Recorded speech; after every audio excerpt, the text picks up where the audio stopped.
بسم اللہ الرحمن الرحیم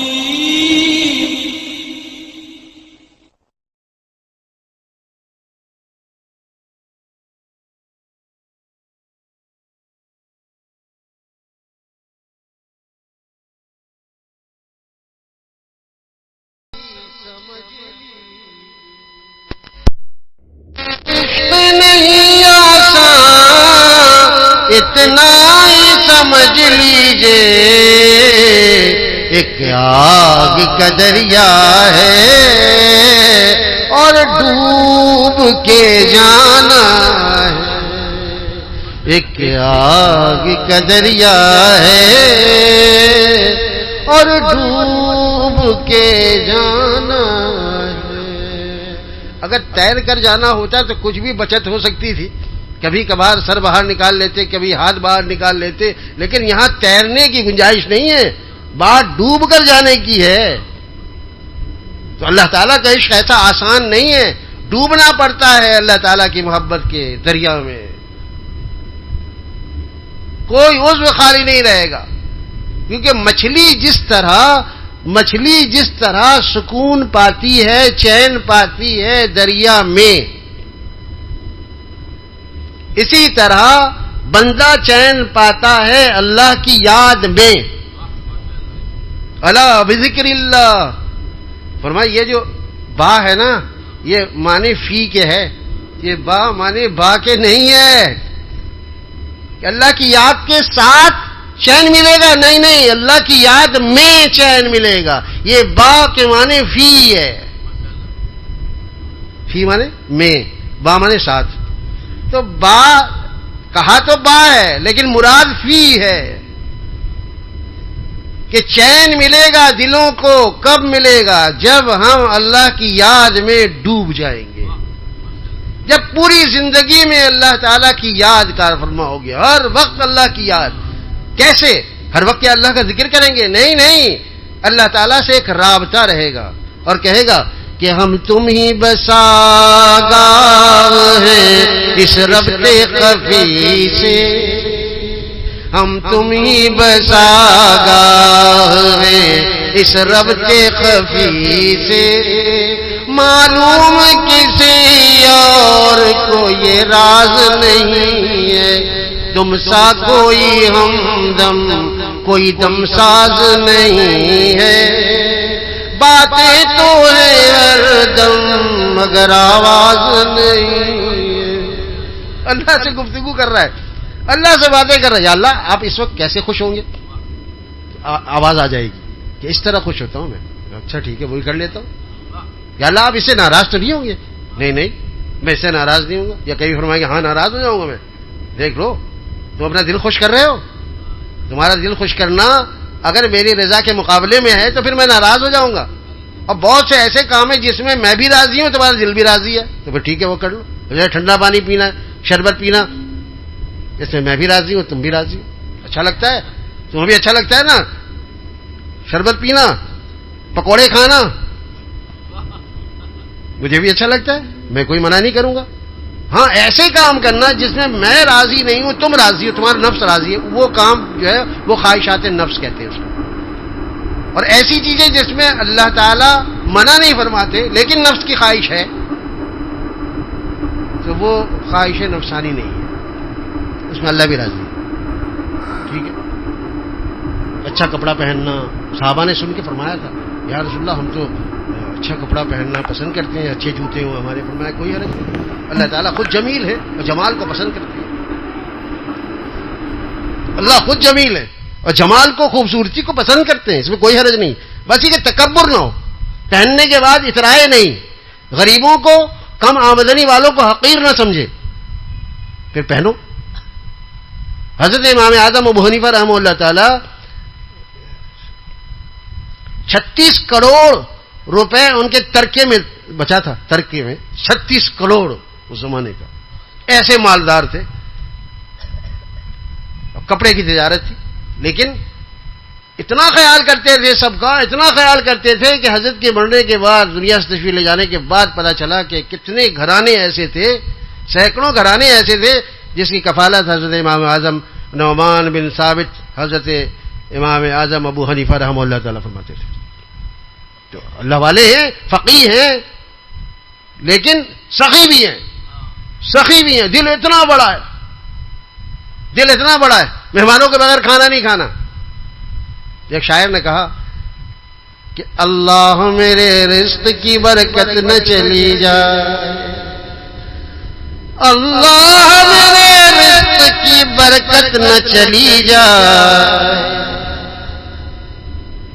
غور سے سمجھیے، اللہ میرے رزق کی برکت نہ چلی جائے، 2 دن سے میرے گھر کوئی مہمان نہیں ہے، 2 دن سے میرے گھر کوئی مہمان نہیں ہے. تو ایسے بھی لوگ ہیں جو 1-2 دن گزر جائے گھر مہمان کے بغیر تو ان کو خطرہ لاحق ہو جاتا ہے کہ میرے رزق کی برکت اڑ جائے گی. اللہ والے بڑے سخی ہوتے ہیں، کھلا کر کھاتے ہیں.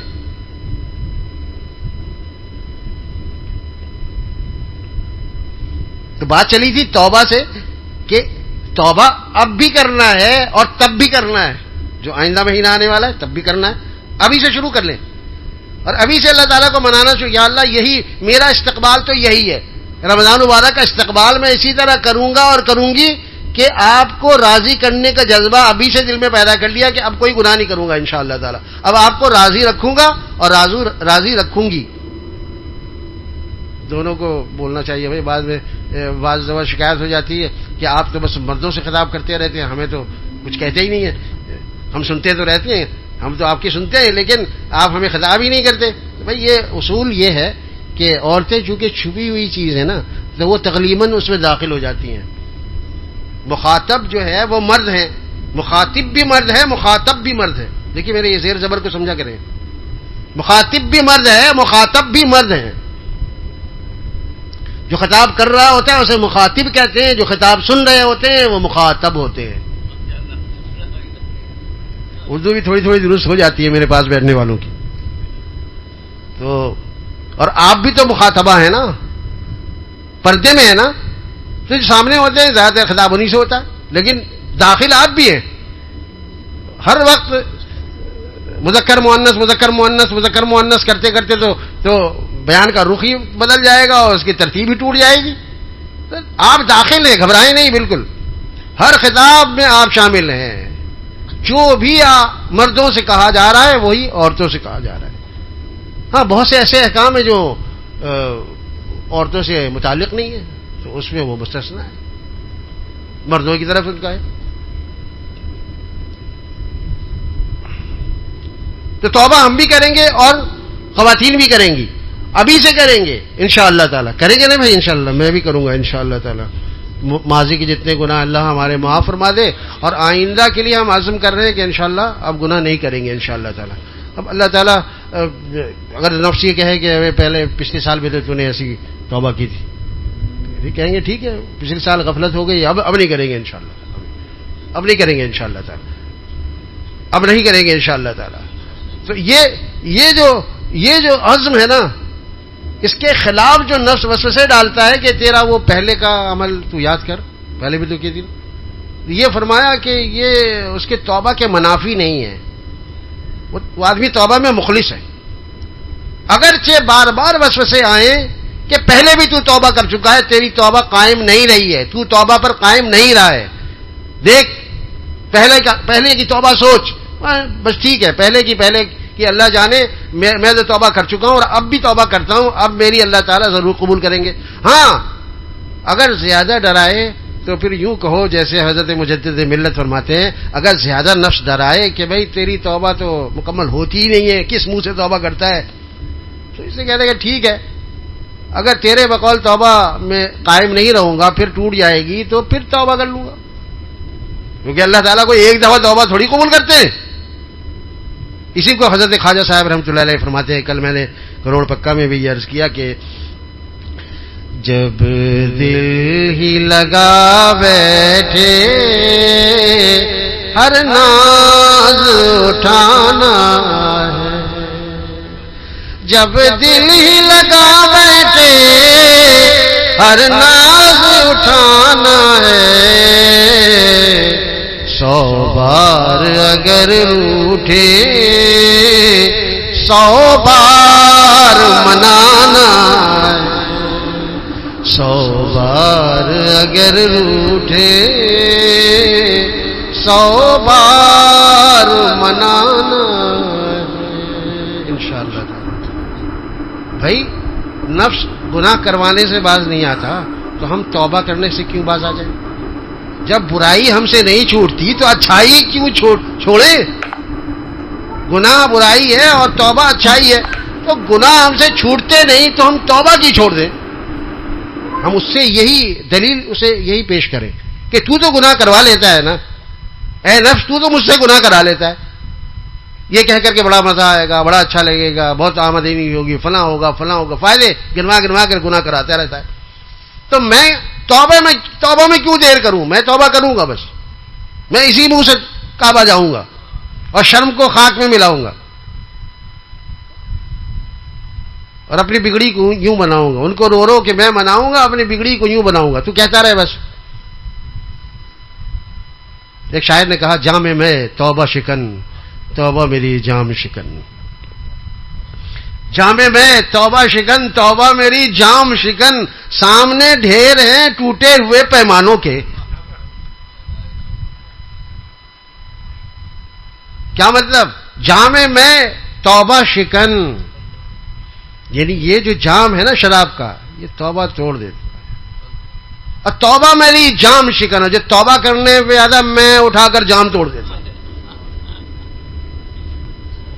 جام میں توبہ شکن، یہ جو جام ہے نا شراب کا، یہ توبہ توڑ دیتا ہے، اور توبہ میری جام شکن، اور میری توبہ جو ہے یہ جام کو اٹھا کے پڑک دیتا ہے، یہ پڑک دیتی ہے، توڑ دیتی ہے۔ تو اب ایک وہ پیمان ٹوٹا، ایک یہ پیمانہ ٹوٹا، پیمان اور پیمانہ دونوں، تو سامنے ڈھیر ہیں ٹوٹے ہوئے پیمانوں کے۔ بہت سے دوستوں نے اس کی تشریح سن کے کہا پہلے اب شعر سمجھ میں آیا ہے، شعر تو بہت سنتے تھے یہ کہ جام میں توبہ شکن، توبہ میری جام شکن، سامنے ڈھیر ہیں ٹوٹے ہوئے پیمانوں کے۔ وہ بھی پیمان ٹوٹا تھا نا، اللہ سے کیا ہوا وعدہ توڑا تھا، اور یہاں پیمانہ توڑا ہے، تو پیمان بھی ٹوٹا، پیمانہ بھی ٹوٹا۔ اب سامنے دیکھیں اتنے سارے پیمان ٹوٹے ہیں اور اتنے سارے پیمانے ٹوٹے ہیں کہ سامنے ڈھیر ہیں ٹوٹے ہوئے پیمانوں کے۔ اس سے گھبرانے کی ضرورت نہیں ہے، بس توبہ کرتا رہے آدمی۔ اگر گناہ نہ چھوڑے تو توبہ بھی نہ چھوڑے۔ کسی نے حضرت تھانوی رحمۃ اللہ سے کہا تھا، یہ تو آپ اجازت دے رہے ہیں گویا کہ گناہ کرتا رہے اور توبہ کرتا رہے، پر میں نے اجازت نہیں دے رہا ہوں، اس کو غیرت آئے گی۔ کب تک وہ توبہ کر کے غیرت نہیں آئے گی اس کو، کہے گا یہ تو نے کل بھی توبہ کی تھی، کہ روزانہ توبہ کرنا ہے بھائی، روزانہ کرنا ہے انشاءاللہ تعالی۔ روزانہ رات کو سونے سے پہلے توبہ کرنی ہے انشاءاللہ، دن بھر کے اعمال کا جائزہ لینا ہے اور رات کو توبہ کرنی ہے۔ کل ہم نے وعدہ کیا تھا یا اللہ کہ یہ گناہ نہیں کروں گا، یہ گناہ نہیں کروں گا، آج پھر وہ گناہ ہو گئے، اگرچہ کم ہوئے کل سے، آپ دیکھیں گے کہ انشاءاللہ گناہ میں کمی آئے گی۔ توبہ کے برکت سے دل کے اندر وہ قوت آتی ہے، وہ حوصلہ آتا ہے کہ اگر کل ہم 50 گناہ کرتے تھے تو آج 48 کریں گے، پھر ایک دن آئے گا 45 ہوگا، پھر آئے گا پھر 30 ہوگا، 20 ہوگا، پھر 1 2 3 1 2 3 یعنی گناہ چلے جائیں گے، بھاگ جائیں گے انشاءاللہ تعالی۔ ہاں وسوسے باقی رہیں گے، بالخصوص ان لوگوں کو وسوسے ضرور آئیں گے جن کی زندگی گناہوں میں گزری ہے، کیونکہ چسکا لگ چکا ہے، ذائقہ چکھ چکے ہیں۔ جو مادرزاد ولی ہوتے ہیں نا، اللہ والے ہوتے ہیں جنہوں نے گناہ کیے ہی نہیں، تھوڑا بہت وسوسہ آیا تو کوئی حرج نہیں، لیکن جو لوگ گناہ کا ذائقہ چکھ چکے ہیں، لذت محسوس کر چکے ہیں، ان کو تو زندگی بھر کا روگ ہے یہ بالکل ایسے ہیں کہ بس اس سے چھٹکارا نہیں ہے۔ حضرت تھانوی رحمۃ اللہ فرماتے ہیں لوگ سمجھتے ہیں کہ وسوسہ بھی نہ آئے، فرمایا یہ تو ہو نہیں سکتا، تم نبی تو ہو نہیں، ابھی ولی بن رہے ہو، ابھی ولی بھی نہیں بنے، تو وسوسہ تو آئے گا، بار بار یہ کر لو وہ کر لو، ایسا کر لو اچھا لگے گا، یوں کرو مزہ آئے گا، یوں کر لو تو بہت زیادہ دولت ہو جائے گی، یوں کرو تو بہت زیادہ عیش میں گزرے گی، بہت مختلف قسم کی وہ منصوبہ بندی کرتا رہتا ہے، اور تم اس کے کہنے میں اگر آ جاؤ گے تو پھر گناہ ہوگا، اور جب تک وسوسہ رہے گا، وسوسے کے درجے میں تو کوئی گناہ بھی نہیں ہوتا، وسوسے کے درجے میں گناہ نہیں ہوتا. اس سے لوگ گھبرا جاتے ہیں کہ مجھے وسوسے بہت تنگ کرتے ہیں. اور میں آنے دو وسوسے. اچھا بتاؤ کہ رمضان مبارک میں پانی کا وسوسہ آتا نہیں آتا کہ میں پانی پیوں, ٹھنڈا پانی؟ جب تک نہ پیو تو روزہ ٹوٹے گا؟ نہیں ٹوٹے گا. تو وسوسے نے کیا نقصان دیا؟ وسوسے نے کوئی نقصان نہیں دیا.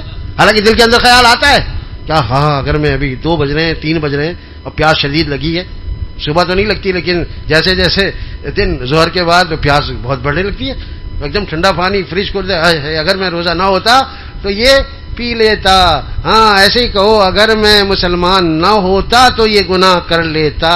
ہاں ابھی میں مسلمان ہوں, میرا روزہ ہے, میں گناہ نہیں کر سکتا, میں اللہ کو ناراض نہیں کر سکتا, میں تقویٰ کو نہیں توڑ سکتا, میں توبہ کو نہیں توڑ سکتا. ہاں اگر ٹوٹ گیا, جیسے روزہ بھی ٹوٹ جائے نا, اگر کبھی آدمی توڑ لے تو کفارہ ہے اس کا, تو یہ ہمارے گناہوں کا کفارہ جو ہے وہ توبہ ہے, فوراً توبہ کر لے. ٹھیک ہے, گناہ ہو گیا, اللہ تعالیٰ سے رجوع کر لے, یا اللہ نالائقی ہوگی, آپ مجھے معاف فرما دیجیے, آپ مجھے معاف فرما دیجیے. اور اتنا روئے کہ دل گواہی دے دے. کسی نے پوچھا تھا ایک اللہ والے سے کہ کیسے پتا چلے کہ اللہ تعالیٰ نے معاف فرما دیا ہے؟ میرے پاس کوئی رسید آئے, میرے پاس کوئی رسید تو آئے, مجھے کیسے پتا چلے کہ میرے مالک نے میری نافرمانی کو معاف فرما دیا؟ فرمایا دیکھو رو, اللہ کے سامنے رو. اور حدیث پاک میں آتا ہے ابکو فإن لم تبکو فتباکو, فرمایا رو, اگر رونا نہ آئے تو رونے والے کی شکل بنا لو. رو, اگر رونا نہ آئے تو رونے والے کی شکل بنا لو. اللہ تعالیٰ شکل بنانے بھی دے دیتے, دنیا والے نہیں دیتے, لیکن اللہ تعالیٰ دے دیتے. دنیا والے کہتے ہیں یہ ایکٹنگ کر رہا ہے, یہ ایکٹنگ کر رہا ہے, مانگ رہا ہے, یہ ایکٹنگ کر رہا ہے, اس کے پاس بہت مال ہے, یہ ویسی بن رہا ہے. لیکن اللہ تعالیٰ جانتے ہیں کہ یہ بن کے مانگ رہا ہے, ابھی رونا آ نہیں رہا ہے, لیکن پھر بھی دے دیتے. اس لیے فرمایا کہ رونا نہ آئے تو رونے والوں کی شکل بنا لو. اچھا بھائی کیسے پتا چلے کہ اللہ تعالیٰ نے میری توبہ قبول کر لی ہے, میرے گناہ معاف فرما دیے؟ فرمایا رو, رونے کے بعد دل کے اندر ٹھنڈک پڑ جائے گی. جب آنسو دل کے اوپر گرتے ہیں نا, اندر ایک تو آنسو دامن پہ گرتے ہیں اور اندر بھی گرتے ہیں دل میں, تو دل ٹھنڈا ہو جاتا ہے. تو جب دل میں ٹھنڈک محسوس ہو تو سمجھ جاؤ کہ تمہاری دعا قبول ہو گئی, تمہاری توبہ قبول ہو گئی, تمہارے گناہ معاف ہو گئے. جب تک دل میں ٹھنڈک نہ آئے, دل گرم ہے اور پریشانی ہے, تو اس وقت تک گناہ ہے. اس کے بعد جب ٹھنڈک آ جائے تو بس وہ گرمی یہ جینا, وہ تیری یاد کی خون کی, وہ گرمی یہ جینا, وہ تیری یاد کی خون کی, جیسے کہ کہیں دھوپ میں سایہ نظر آیا, جیسے کہ کہیں دھوپ میں سایہ نظر آیا, وہ گرمی یہ جنا, وہ تیری یاد کی خون کی, جیسے کہ کہیں دھوپ میں سایہ نظر آیا. وہ دن آئے گا انشاءاللہ تعالی کہ دل میں ٹھنڈک پڑ جائے گی. منٹھار سمجھتے نا, منٹھار, آدمی منٹھار ہو جائے گا, اس کا دل ٹھنڈا ٹھار, دل میں ٹھنڈک آ جائے گی, ٹھنڈ پہ جاسی. ہاں پھر مزہ آئے گا زندگی کا, پھر زندگی کا لطف ہے. گناہوں میں, گناہ کے تقاضوں میں اور مال کمانے کے چکر میں تو گرمی ہی گرمی ہوتی ہے, آدمی سرگرم ہوتا ہے. سرگرمی میں تو گرمی ہے نا, ٹھنڈک نہیں ہے. کہتے ہیں دل میں چین نہیں ہے, سکون نہیں ہے, تو چین سکون کیسے آئے گا؟ اللہ کی یاد سے چین آئے گا نا, اللہ کی یاد سے سکون آئے گا.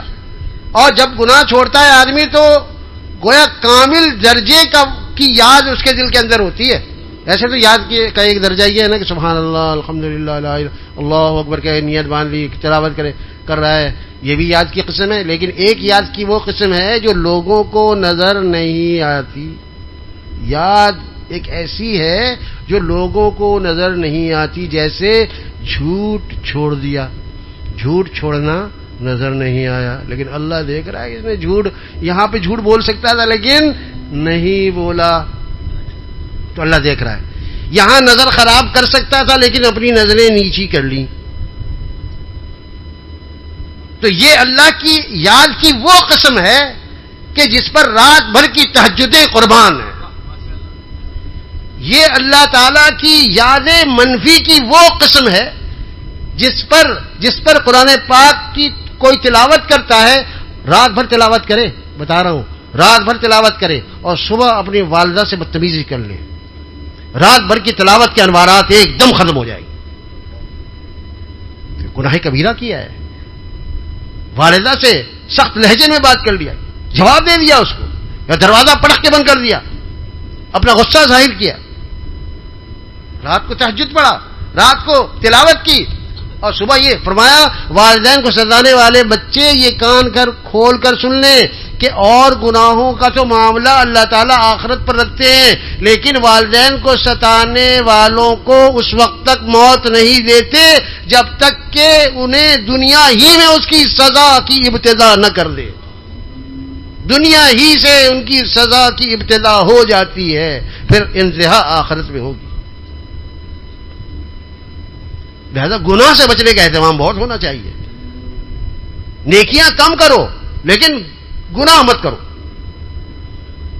انشاءاللہ ایسا آدمی ولی بنے گا کہ ولی بننے کی شرط زیادہ نیکیاں کرنا نہیں ہے. ایک ہمارے بہت بڑے محدث تھے ڈھاکے میں، ہمارے حضرت والا رحمۃ اللہ علیہ جب وہاں تشریف لے گئے تو حضرت والا سے کہنے لگے یہ آپ کا بیان تو بہت اچھا ہوتا ہے، جی چاہتا ہے نا، میں تو آج تک بیعت نہیں ہوا لیکن جی چاہتا ہے کہ آپ سے بیعت ہو جاؤں، بس بہت مزہ آتا ہے. لیکن ایک وجہ ہے جس سے میں آپ سے بھی بیعت نہیں ہوتا. کیا بات ہے؟ کہنے لگے آپ لوگ کہتے ہیں کہ رات کو اٹھنا ہے، تہجد پڑھنا ہے، کیونکہ ولی اللہ بنانا چاہتے ہیں نا، آپ اللہ کا دوست بنانا چاہتے ہیں تو اس کے لیے رات کو اٹھنا پڑے گا. حضرت والا نے فرمایا کس نے کہا؟ میں نے تو کبھی نہیں کہا. میں نے تو کبھی نہیں کہا کہ تہجد پڑھنا ضروری ہے. میں تو یہ کہتا ہوں گناہ سے بچنا ضروری ہے. تہجد کو کبھی شرط قرار نہیں دیا. تہجد پڑھنے کو اور تہجد ولایت کے لیے شرط ہے ہی نہیں. گناہ سے بچنا شرط ہے. ان اولیاء الا المتقون. یہاں تہجد کا کہاں ذکر ہے؟ تقوی سے رہنے کا ذکر ہے، تہجد کا ذکر نہیں ہے، نوافل کا ذکر نہیں ہے، اذکار کا ذکر نہیں ہے، صرف تقوی سے رہنے کا ذکر ہے. جو تقوی سے رہتا ہے وہ میرا دوست ہوتا ہے. بس آپ گناہ نہ کریں. آپ تو ماشاءاللہ صبح سے شام تک حدیث پڑھاتے ہیں، نورانی ماحول میں رہتے ہیں، تو آپ کا تو گناہ کا معاملہ ہی نہیں ہے. تو وہ لوگ جو دنیا میں خوب لگے ہوئے ہیں تو ان کو قدم قدم پہ گناہ سے سابقہ ہے. آپ ماشاءاللہ ایسے ہیں، آپ کو کیا فکر ہے؟ ماشاءاللہ پھر بیعت ہوئے وہ، لیکن پھر بعد میں کہنے لگے کہ جو ہے نا جو اللہ والے ہوتے ہیں نا، شروع میں کہتے تو ہیں کہ تہجد پڑھنا ضروری نہیں، لیکن طبیعت کچھ ایسی بن جاتی ہے کہ بغیر تہجد پڑھے چین ہی نہیں آتا. ظاہر چسکا لگ گیا نا اللہ کی یاد کا. وہ سوچتا ہے کہ جب دن میں اللہ کو یاد کرنے میں اتنا مزہ آ رہا ہے تو جب 3 بجے رات کو اٹھ کے اللہ کو یاد کروں گا تو کیا مزہ آئے گا. وہ پھر پڑھنا شروع کر دے. تو شروع میں بولتے تو یہی ہیں کہ کوئی ضرورت نہیں ہے. آپ کو کسی نے کہا تہجد پڑھنے کی؟ اور واقعی نہیں، دل سے بولتے. پھر بعد میں انہیں خود ہی خیال آتا ہے کہ بھئی اولیاء اللہ کا تو یہ بغیر تہجد پڑھے تو کوئی ولی نہیں ہوا. رات بھر صحابہ نے تہجد پڑھی، رات کو نماز قیام اللیل.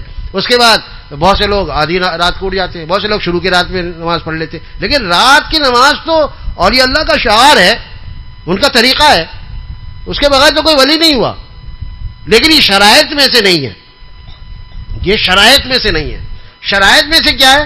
گناہ سے بچنا، اللہ کی نافرمانی میں نہیں کرنا، مخلوق کو بھی ستانا نہیں ہے. اور مخلوق میں سارے گھر والے آ گئے، بیوی بھی آ گئی، بیوی کو نہیں ستانا، بیوی سے سخت لہجے میں بات نہیں کرنا. وعاشروہن بالمعروف، بیوی سے نرمی سے بات کرنا اور انہیں دھمکی نہیں دینا، طلاق کی دھمکی نہیں دینا. بچوں کی بے دریغ پٹائی نہیں کرنا. بچے تمہاری ملکیت نہیں ہے، کل جواب دینا پڑے گا. نابالغ بھی ہے، اس سے معافی مانگنے سے معافی میں معتبر نہیں ہے کیونکہ ابھی نابالغ ہے. یہ اگر معاف بھی کر دے تو معافی معتبر نہیں ہے اللہ کے ہاں. لہذا اپنے بچوں کو بھی مارنا یا مدرسین کے لیے اپنے پڑھنے والے جتنے بچے ہیں ان کی پڑھائی کرنا جائز نہیں ہے. سارے ناجائز کام ہو رہے ہیں بھائی. سب سے توبہ کرنی ہے. جب ہم گناہ سے توبہ کی بات کرتے ہیں تو ساری نافرمانیاں سامنے لے آؤ کہ کہاں کہاں اللہ کی نافرمانی ہو رہی ہے. یہ بچے جو مدرسے میں پڑھ جائے اگر ان کی پڑھائی کر دی تو یہ ہوتے چھوٹے ہیں، ان سے تو معافی بھی نہیں مانگ سکتے. بہت سے ایسے مدرس ہوتے ہیں بے درے اتنا مارتے ہیں کہ بعض جگہ تو زخمی کر دیتے.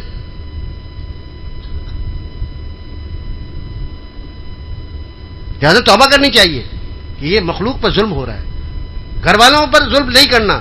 گھر والوں کو ایک ایسی مدت کا تعین کر لیں کہ جس میں وہ اپنی امی کے یہاں چلی جائے کریں اور مل کے آ جائیں، رشتے داروں کے یہاں لے جائیں، خود لے جائیں، بھائی کو بلوا لیں وہ لے جائیں. پابندی نہ لگائیں کہ 3 مہینے میں جائے گی، 6 مہینے میں جائے گی. اتنا ہٹلر نہ بنے. ہمارے ایک دوست کہنے لگے میں نے نا شادی والے دن پہلے دن میں نے اپنی بیوی سے کہہ دیا تھا 3 مہینے سے پہلے جانے کا نام نہیں لینا. میں نے کہا کیوں بھائی اتنی سختی کیوں؟ تمہاری بھی تو بہن ہے، وہ کب آتی ہے؟ تو کہنے لگا 15 دن میں آتی ہے. میں نے کہا اچھا اپنی بہن تو 15 دن میں آتی ہے، وہ بھی نہیں کسی کی بہن ہے، وہ بھی نہیں کسی کی بیٹی ہے. یہ دوہرا معیار کیوں ہے؟ یہ پابندی جائز نہیں ہے. وہ قید ہو کر آئی ہے تمہارے یہاں، وہ محبوس ہے، وہ حبس میں ہے. وہ ماں باپ کی آزاد زندگی، ماں باپ کے ہاں بہنوں بھائیوں کے ہاں رہتے ہوئے کیسی آزاد، جہاں چاہتی تھی امی سے جا کر چلی گئی، ابو کو ساتھ لے کر چلی گئی، بھائی کو لے کر چلی گئی. اب سب تمہاری پابند ہے. تم چاہو گے تو مہینے میں لے جائے گا، تم نہیں چاہو گے تو 15 دن میں جائے گی، نہیں جائے گی. تمہارے پابند ہے، وہ محبوس ہے. قیدی پر ظلم مت کرو بھائی. قیدی ہے نا، قیدی پر ظلم کرنا اچھا نہیں ہے. ہمارے حضرت رحمۃ اللہ علیہ ایک جملہ فرماتے تھے کہ جو ماں ہوتی ہے نا، ماں تمہیں دنیا میں لائی ہے، ماں تمہیں دنیا میں لائی ہے اور بیوی دنیا چھوڑ کر آئی ہے. ماں دنیا میں تمہیں لائی ہے، بیوی دنیا چھوڑ کر تمہارے پاس آئی ہے. اب تم جیسے رکھو تو ظلم مت کرو، ظلم سے بچو. ظالم کے درمیان اور اللہ کے درمیان کوئی حجاب اور کوئی رکاوٹ نہیں ہے. ظالم کی آہ سے ڈرو. اور حضرت والا فرماتے تھے ہمارے ظالم اگر آہ نہ بھی کرے صرف دیکھ لے آسمان کی طرف. اگر مظلوم صرف دیکھ لے، ظالم کے خلاف کوئی استغاثہ دائر نہ کرے، کوئی فریاد نہ کرے، آہ بھی نہ کرے، صرف مظلوم دیکھ لے آنکھ اٹھا کے اور یہ کہے کہ ہم بتاتے کسے اپنی مجبوریاں،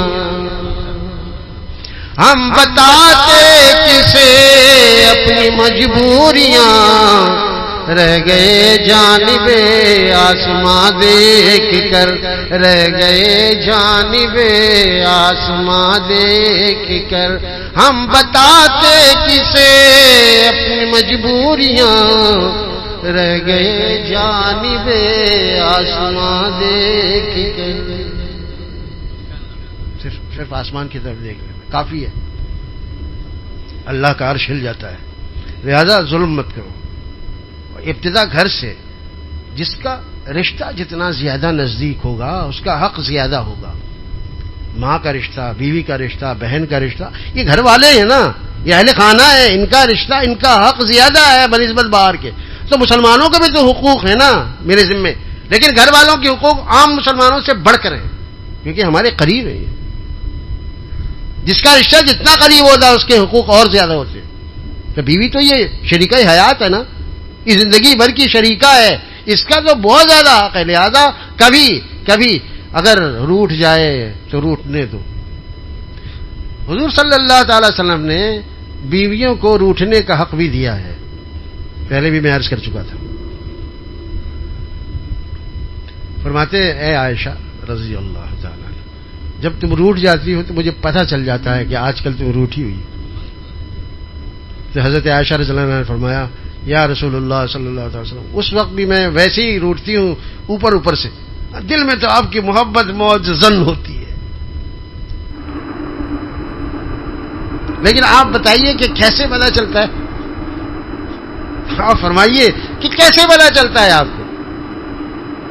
دیکھو اگر عالم الغیب ہوتے تو یہ پوچھتی ہی نہیں، کیونکہ آپ کو معلوم تھا کہ آپ عالم الغیب ہیں، آپ کو پتہ چل جاتا ہے. نہیں پوچھا، اب تو عالم الغیب نہیں ہے، یہ کیسے پتہ چلتا ہے آپ کو؟ میں بتاتا ہوں کیسے پتہ چلتا ہے. جب تم راضی ہوتی ہو تب تم محمد کے رب کی قسم کھاتی ہو، اور جب تم مجھ سے روٹھی ہوئی ہوتی ہو تو ابراہیم کے رب کی قسم کھاتی ہو. میں سمجھ جاتا ہوں آج کل تم روٹھی ہوئی ہو. دیکھا, میں تو ساتھیوں سے کہہ رہا تھا کہ سردار الانبیاء ہیں صلی اللہ تعالی وسلم. آپ یہ بجا طور پر یہ فرما سکتے تھے کہ دیکھو اور شوہروں میں اور مجھ میں فرق رکھنا, میں نبیوں کا سردار ہوں, مجھ سے روٹھا مت کرو, ایمان خطرے میں پڑ جائے گا. لیکن ایسا نہیں فرمایا. فرمایا ہاں مجھے پتہ چل جاتا ہے. کیا مطلب؟ حق دیا ہے کہ بیوی کبھی روٹ سکتی ہے. تو منانے میں بھی ایک لذت ہے بھائی, منانا سیکھو کیسے منایا جاتا ہے. ہم چاہتے سے بیوی منائے ہمیں, شوہر نہ منائے. شوہر بھی منائے بیوی کو اور بیویاں بھی منائے شوہر کو, دونوں طرف سے, دونوں طرف وہ آگ برابر لگی ہوئی. جھکنے میں کوئی توہین نہیں ہے, اہانت نہیں ہے, بلکہ بڑائی ہے, عظمت ہے. جھک کر پہلے معافی مانگ لو. جو معافی مانگ لے گا پہلے وہ جیت جائے گا. اللہ کے وہ جیت جاتا ہے. یہ عجیب بات ہے. جو پہل کر دیتا ہے نا وہ جیت جاتا ہے. اللہ کے وہ جیتا ہوا ہے. اور اس آسرے میں رہتا ہے کہ وہ مانگے بس وہ ہارا ہوا ہے. سمجھے بات, اگر وہ پہلے والے نے پہل کر دی وہ جیت گیا بس. ٹھیک ہے, معافی مانگنے میں کبھی آر محسوس نہ کرو. ابھی جیسے رمضان مبارک کے مہینے میں بھی نیکیاں کرنا ہے اور جناب برائی سے بچنا ہے, لیکن اس میں جن کے حق تلف کیے ہیں ان سے معافی مانگنی چاہیے ہمیں. والدہ سے بھی معافی مانگنی چاہیے, بیوی کا اگر حق تلف کیا ان سے بھی معافی مانگنی چاہیے.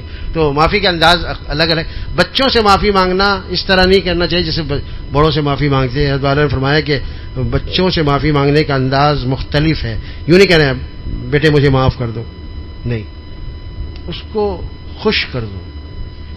اتنی چیزیں لا کر دو اس کو کہ وہ خوش ہو جائے. اس کے پسند کی چیزیں اسے لا کر دو کہ وہ تم سے خوش ہو جائے. سارے شکوے گلے چلے جائے. اور وہ بہت ہی ماشاءاللہ بہت اچھے ہیں, ہمیں اچھا ہونا, ہمیں بہت اچھے, بس سمجھو خوش ہو گیا, راضی ہو گیا. بچوں سے معافی مانگنے کا طریقہ اور ہے, بڑوں سے معافی مانگنے کا طریقہ اور ہے. تو معافی مانگنا ضروری ہے. معافی مانگنے سے کوئی چھوٹا نہیں ہوتا. معافی مانگنے سے دل صاف ہو جاتا ہے اور گھٹن دور ہو جاتی ہے. دل کے اندر جو منصوبہ بندی آدمی کر رہا ہوتا ہے نا, یہ کروں گا, میں یوں کر دوں گا, میں یوں کر دوں گا, اکیلے میں پتہ نہیں گھوسا بناتا ہے, کبھی کچھ کرتا ہے, کبھی دانت پیستا ہے, وہ ساری چیزیں انتقامی کارروائی کی جتنی منصوبہ بندی ہے نا وہ ختم ہو جاتی ہے. محبت پیدا ہو جاتی ہے, اللہ راضی ہو جاتے. کیا کہا تھا میں انتقام پہ؟ یہ حسن انتقام دیکھ بدلے کی پیاس تھی مگر. یہ میرا پورا ایک انتقام اور معافی پہ ایک پوری نظم ہے, اس کا ایک شعر ہے کہ یہ حسن انتقام دیکھ. انتقام کا حسن ہے یہ, دیکھیے کیا ہے کہ یہ حسن انتقام دیکھ غصے بدلے کی پیاس تھی مگر, بدلے کی پیاس تھی مگر. یہ حسن انتقام دیکھ بدلے کی پیاس تھی مگر, غصے کا گھونٹ پی لیا اس کو معاف کر دیا. غصے کا گھونٹ پی لیا. کیوں پیا بھائی؟ اس لیے کہ پیاس تھی. پیاس میں پینا ہے نا کچھ, تو کیا پیئے؟ غصے کا گھونٹ پی لو. یہ حسن انتقام دیکھ بدلے کی پیاس تھی مگر, غصے کا گھونٹ پی لیا اس کو معاف کر دیا. طائب میں بھول ہی گیا ظالم سے انتقام لوں. طائب میں بھول ہی گیا ظالم سے انتقام لوں. وہ بھی کرے گا یاد کیا اس کو معاف کر دیا. وہ بھی کرے گا یاد کیا اس کو معاف کر دیا. تو معاف کرنا بہت بڑی نیکی ہے, بہت بڑی نیکی ہے. اس سے نفس بھی مٹتا ہے, دل صاف ہو جاتا ہے, اور دل صاف ہونے, جس کا دل صاف ہو جاتا ہے وہ گویا جنتی ہوتا ہے. حضور صلی اللہ تعالی وسلم نے فرمایا کہ جس کو جنتی دیکھنا ہے صحابی کو دیکھ لو. جب معلوم کیا گیا کہ اس کا خاص عمل کیا ہے تو پتہ چلا یہ سب کو رات کو سونے سے پہلے معاف کر کے سوتا ہے, دل صاف کر کے سوتا ہے. یہ اس کا عمل ہے. باقی اعمال تو دوسرے ایک ہی جیسے تھے سب کے. لیکن جس صحابی کو حضور صلی اللہ علیہ وسلم نے فرمایا تھا اگر کسی کو جنتی دیکھنا ہے اس شخص کو دیکھ لو. جو تحقیق کی گئی کہ آخر اس کا کیا عمل ہے, ایک ہی خاص عمل نظر آیا کہ یہ سونے سے پہلے سب کو معاف کر کے سوتا ہے. اللہ ہمیں یہ خوبی نصیب فرمائے. وآخر دعوانا ان الحمد للہ رب العالمین. جزا اللہ تعالی عنا محمدا ما هو اہل. یا اللہ یا رحمان یا رحیم ہمارے حال پر رحم فرما دیجیے. یا اللہ ہمارے پچھلے گناہوں کو معاف فرما دیجیے, آئندہ گناہ سے بچنا آسان فرمائے. یا اللہ ہمارا تزکیہ فرما دیجیے. یا اللہ ہمارے نفس کا تزکیہ فرما دیجیے, ہمیں پاک صاف فرما دیجیے. یا اللہ یا رحمان یا رحیم گناہوں سے توبہ کی توفیق دیجیے, ہمت عطا فرمائیے, حوصلے بلند فرما دیجیے. آپ ہمیں ایسے حوصلے دیجیے جو آپ اپنے اولیاء کو اپنے دوستوں کو دیا کرتے ہیں, عطا فرما دیجیے. اللہ ہم میں سے کسی کو محروم نہ فرمائیے, مردوں کو بھی عطا فرمائیے, ہماری مستورات کو بھی عطا فرمائیے, دنیا اور آخرت کی تمام بھلائیاں عطا فرمائیے, تمام خیریں عطا فرمائیے, ہر شر سے بچا لیجیے. یا اللہ یا رحمان یا رحیم آپ کے حبیب صلی اللہ تعالی وسلم نے آپ سے جن خیروں کا سوال فرمایا وہ خیریں ہمیں بھی عطا فرمائیے. یا اللہ جن شرور سے پناہ مانگی ان شرور سے ہمیں بھی پناہ عطا فرما دیجیے. یا اللہ ہمارے حال پر رحم فرما دیجیے, دنیا اور آخرت کی تمام بھلائیاں عطا فرما دیجیے. یا اللہ جو کچھ عرض کیا گیا مجھے بھی اور میرے گھر والوں کو, سننے والوں کو, سامعین و سامعات کو, ہمارے شرکائے سفر کو, سب کو یا اللہ عمل کی توفیق دیجیے, قبول فرما دیجیے. صلی اللہ علی النبی الکریم, صلی اللہ علی النبی الامی. جزا اللہ تعالی عنا محمدا ما هو اہل. ربنا آتنا في الدنيا حسنة وفي الآخرة حسنة وقنا عذاب النار. ربنا إننا آمنا فاغفر لنا ذنوبنا وقنا عذاب النار. ربنا تقبل منا إنك أنت السميع العليم وتب علينا إنك أنت التواب الرحيم. وصلى الله تعالى على خير خلقه محمد وآله وأصحابه أجمعين.